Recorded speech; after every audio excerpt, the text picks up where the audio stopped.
Yesus, Engkau penjunanku,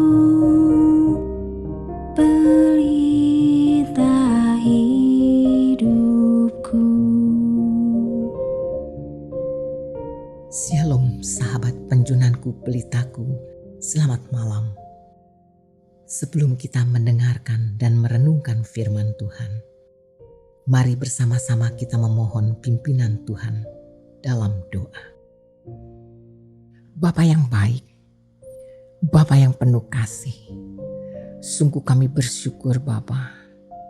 Hanya karena anugerah dan kasih-Mu ya Bapa, kami boleh ada sampai hari ini. Terima kasih kami boleh menikmati kebaikan, kemurahan, kasih setia, bahkan perlindungan dan penyertaan-Mu Bapa.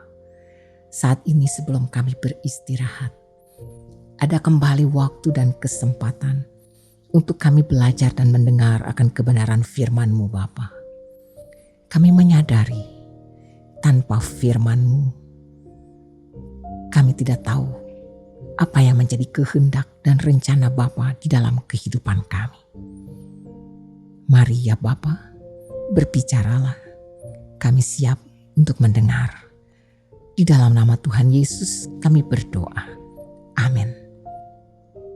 Pembacaan firman Tuhan pada malam hari ini terambil dari kitab Lukas 2 ayat 1-7. Pada waktu itu, Kaisar Agustus mengeluarkan suatu perintah, menyuruh mendaftarkan semua orang di seluruh dunia. Inilah pendaftaran yang pertama kali diadakan sewaktu Kirenius menjadi wali negeri di Syria. Maka pergilah semua orang mendaftarkan diri masing-masing di kotanya sendiri.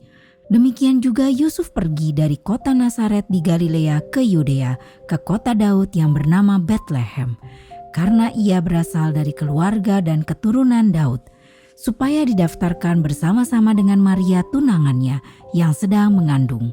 Ketika mereka di situ, tibalah waktunya bagi Maria untuk bersalin, dan ia melahirkan seorang anak laki-laki, anaknya yang sulung. Lalu dibungkusnya dengan lampin dan dibaringkannya di dalam palungan, karena tidak ada tempat bagi mereka di rumah penginapan. Judul renungan bagi kita pada malam hari ini adalah Pemilik Penginapan. Adakah tempat bagi Yesus? Sahabat yang kekasih, salah satu peran yang sering muncul di dalam drama Natal Sekolah Minggu adalah menjadi seorang pemilik penginapan.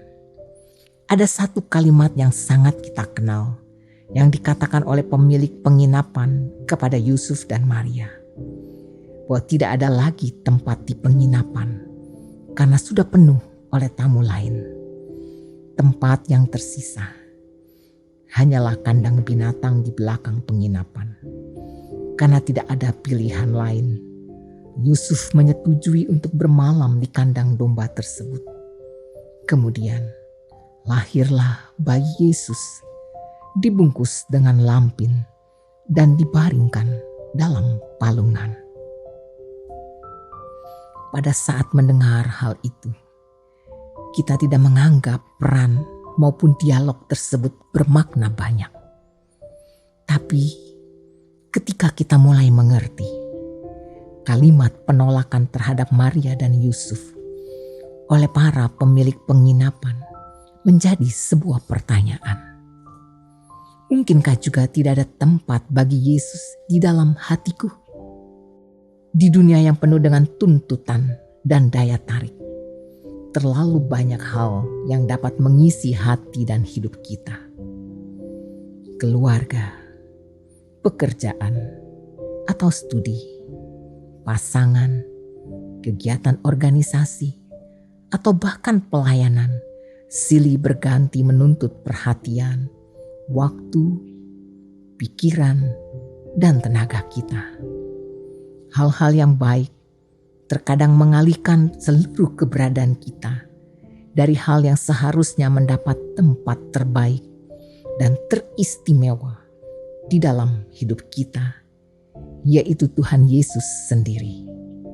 Sama seperti para pemilik penginapan, mungkin kita berkata kepada Tuhan Yesus, "Tunggulah Tuhan, aku sedang sibuk dan tidak bisa diganggu."